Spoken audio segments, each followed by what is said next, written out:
Hey, I'm Geeky Pastimes, and in today's video, I wanted to talk about how I think all of the different companies that work on Call of Duty Warzone could make their Easter eggs better in the future. We've had two big Easter eggs already, and there's some things they've done really well and some things that I think could be done better. So in this video, I'll try and go through 5 ways I think they could do that. If you enjoyed the video, please do like and subscribe.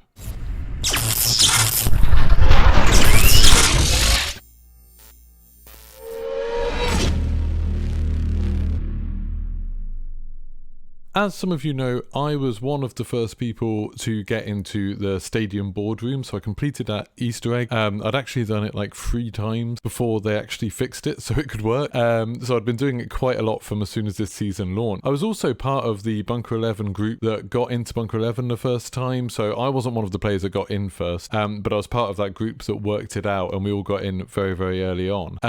And so I've spent quite a lot of time working on these Easter eggs and trying to work them out, and there's a few things that I think all of us who have been working on them kind of agree with about things that work well in Easter eggs and things that are fun and things that make them more challenging or more interesting to do, and then some things less good, some things that could definitely be improved on. So this video is really going to focus on that, and I'll try to give examples from both of the Easter eggs so I can tell you what that means. If you do want to check out how to do any of the Easter eggs, I've got videos on both of them on my channel, so just check them out. There's ones for Bunker 11 and how the phones and the Morse codes and everything work, and then there's also ones for the stadium and how the code for that works and how you get the access cards and all of that kind of thing. The first thing is, I think one of the problems with the stadium Easter egg in particular is that all of the objectives are in the same place. All of them are in the stadium, and that means that everyone is going there, everyone's having to fight. If you're trying to do it in Plunder right now, it's a nightmare. Probably my guide didn't help with that, because now lots more people know how to do it. There's lots of fighting there, and it's kind of frustrating if you get close to completing the Easter egg, and then you end up just getting killed, or you end up with people camping and stuff like that. Now, the Bunker 11 Easter egg was actually a little bit better for this. While people did camp Bunker 11, when you're doing the phone part of it, you actually had to spread out across 10 different locations, more to get the access code, and then 10 different locations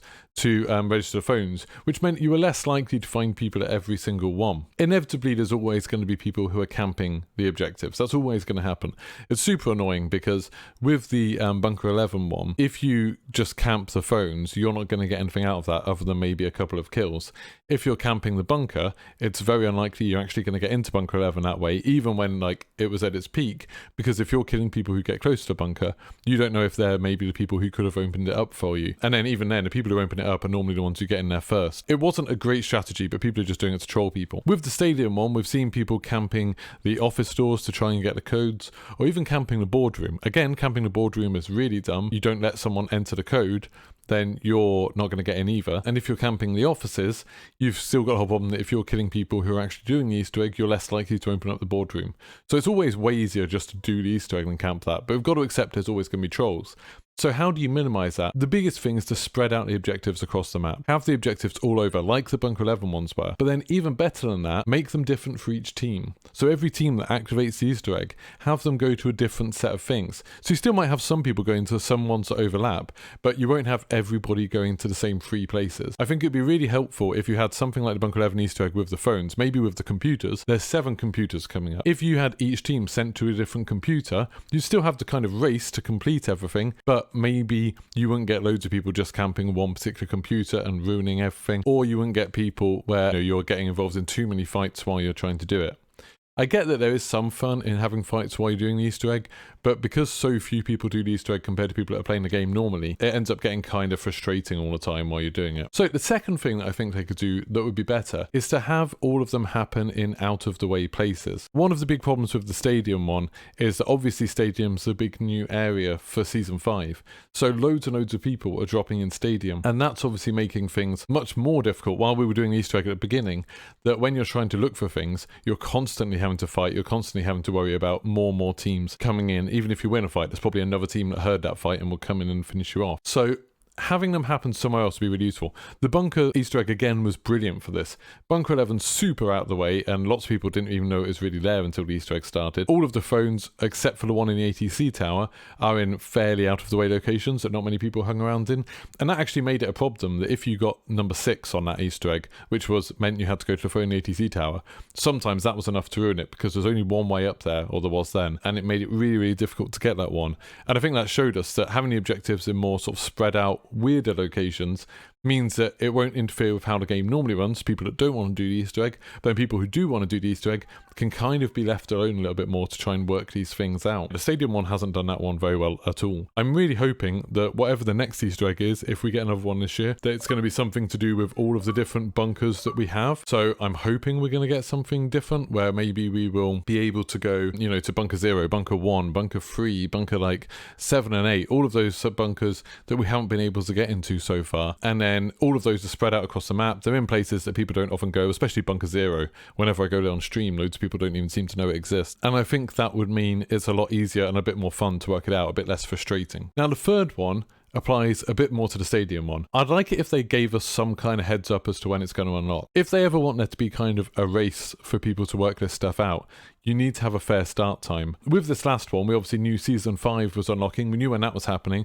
so I was ready to go as soon as that happened. Obviously people on PlayStation had a bit of an unfair advantage because we had already downloaded the patch, but we knew that was happening. And then it didn't work. And that was fine if they were going to then say later, like, okay, now the keypads are active, which they did. They tweeted it out. So as soon as they tweeted it out, it's like, right, go, race is on. We did it again, still didn't work. And then it actually did start working when there was a random playlist update.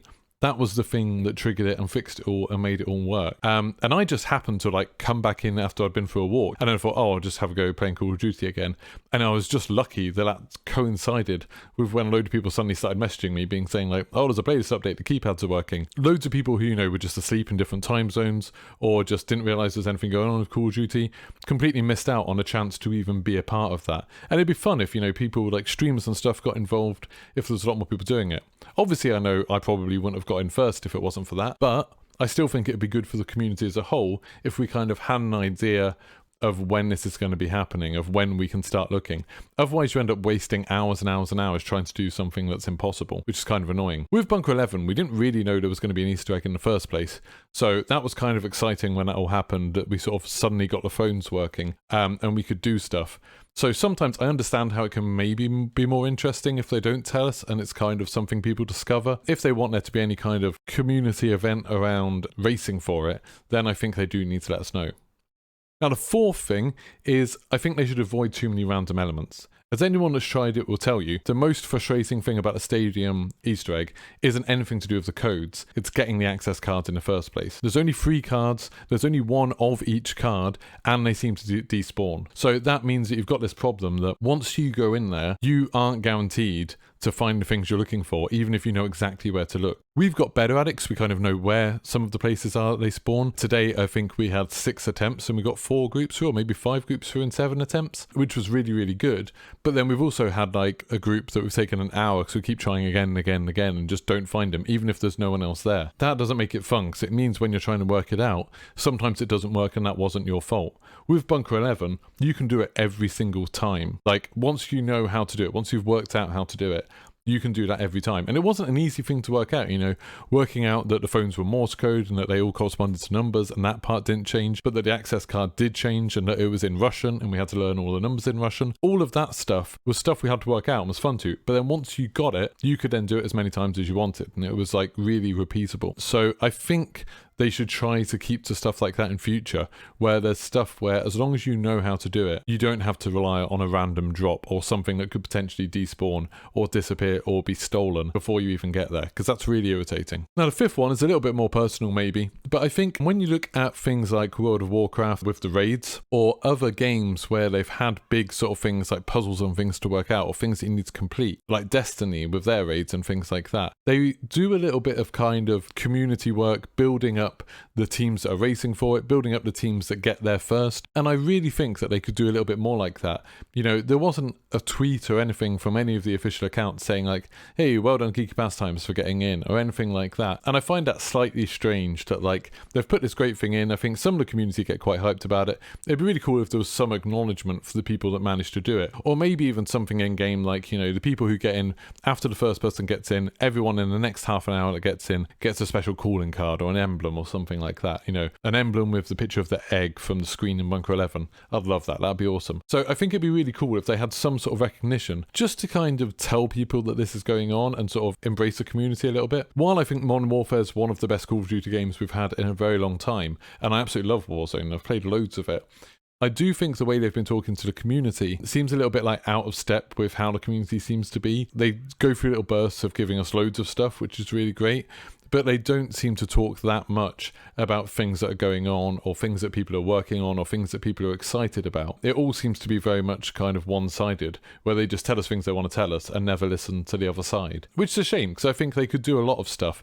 And I think, like I said, Blizzard were really, really good at that, and Bungie have been really good at that, of just trying to sort of like pick out what the community is talking about and what exciting things are going on and highlighting some things. And I think they could do quite a lot with that without it costing them any money at all. It could just be something cool to kind of give a little bit of recognition to the people that is doing that stuff. Obviously, that's probably me being a bit selfish. You know, I'm a bit biased towards that because it'd be really cool if like the official Call of Duty account said, "Congratulations, Geeky Pastimes." I'd love that. That'd be awesome. So, those are 5 things that I think they could do to improve the Easter eggs. So far, I've been pretty happy with them. I probably preferred Bunker 11 to the Stadium one just because of the random aspect of it, but it's still been really fun. I like the fact that we've got this consistent thing of you get a blueprint at the end of each one. I think that's really, really cool. That's really, really good. I'd like it if there's maybe a bit more of the lore from the intel wrapped into it. Like, it seems like I don't really understand why we've got this boardroom with loads of secret stuff in the stadium. That doesn't seem to make sense to me, but maybe we'll find out more about that in future. Who knows? So if you've enjoyed this video, please do like and subscribe. Go check me out on Twitch. I do lots and lots of Easter egg stuff there, as well as playing lots of other games.